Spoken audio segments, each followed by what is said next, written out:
Imagine a world without dependability. Chaos, oh snap, oh snap. Our dependability and that of others is necessary. Necessary.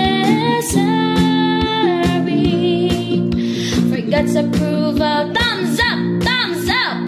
Our dependability is reality of our reliance upon God. Pagka maaasahan, pagkamit ng pagtitiwala.